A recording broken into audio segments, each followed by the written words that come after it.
Assalamualaikum warahmatullahi wabarakatuh. Halo teman-teman, di sini saya Katy Azura dengan NIM 122140139 bersama 5 orang teman saya, yaitu Robi Bangsawan dengan NIM 121140190, Ridho Lailatul Akbar dengan NIM 122140136, Cynthia Ayu Wardani dengan NIM 122140138, Afridian Saputra dengan NIM 122140143, dan Rustian Avensius Marbun dengan NIM 122140193.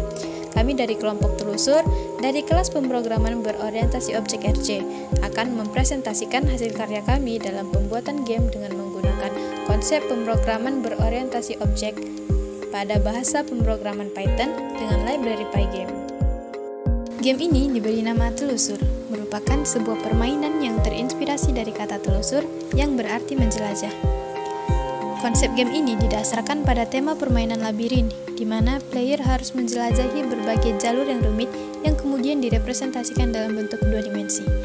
Game ini dapat melatih daya ingat pemainnya, karena pemain diharuskan untuk mengingat bentuk labirin, pintu keluar, dan letak kunci untuk dapat keluar sebelum waktu habis. Bahasa pemrograman apa sih yang digunakan dalam telusur game?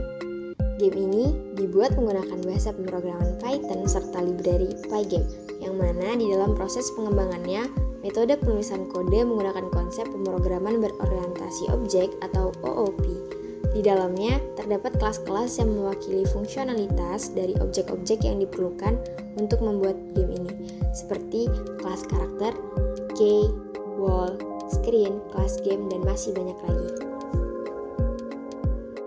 Adapun aset-aset yang diperlukan adalah aset labirin yang dapat bergerak sendiri ketika ada inputan dari keyboard, aset dinding labirin, aset kunci labirin, dan masih banyak lagi yang sebagian besarnya dibuat dan dimodifikasi sendiri.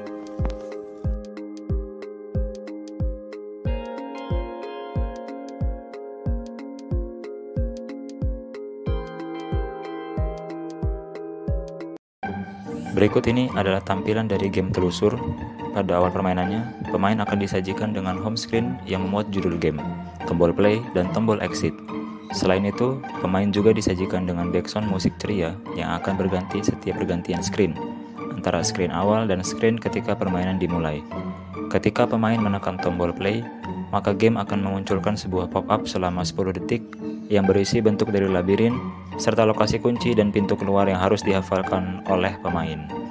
Setelah masuk ke dalam area permainan, window akan menyajikan tampilan game yang memuat karakter, sebagian dinding labirin, surface yang menjadi tempat karakter dapat berjalan, dan timer selama 60 detik.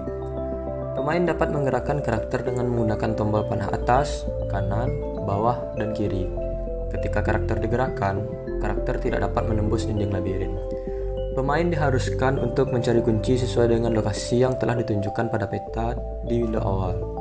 Lalu, setelah karakter memiliki kunci, pemain harus mengarahkan karakter ke pintu keluar sebelum waktu mundur habis. Apabila karakter dapat keluar dari labirin, maka akan diarahkan ke dalam menu yang menampilkan skor dengan perhitungan sisa waktu dikali 5 poin. Namun, apabila karakter tidak dapat keluar sebelum waktu mundur habis, maka permainan akan selesai atau game over, dan pemain akan diarahkan ke dalam menu game over yang memuat tombol retry dan exit. Adapun yang menjadi perbedaan utama antara game telusur dan game-game lain yang bertemakan labirin terletak pada tampilan permainannya, di mana biasanya game bertema labirin menampilkan keseluruhan bentuk labirin beserta posisi keluarnya, sehingga pemain tidak perlu menghafal bentuk labirin yang ada. Namun, dalam game telusur, tampilan layar akan mengikuti pergerakan karakter, membuat pemain hanya melihat sebagian kecil bentuk labirin. Pendekatan ini tentunya menambah tingkat kesulitan permainan dan sekaligus melatih daya ingat pemain. Itulah presentasi kami tentang game yang telah kami buat. Kedepannya, game ini dapat dikembangkan agar lebih baik lagi dengan menambahkan fitur-fitur yang mampu menambah keseruan dalam memainkannya. Terima kasih bagi yang sudah menyaksikan sampai akhir. Sampai jumpa. Wassalamualaikum warahmatullahi wabarakatuh.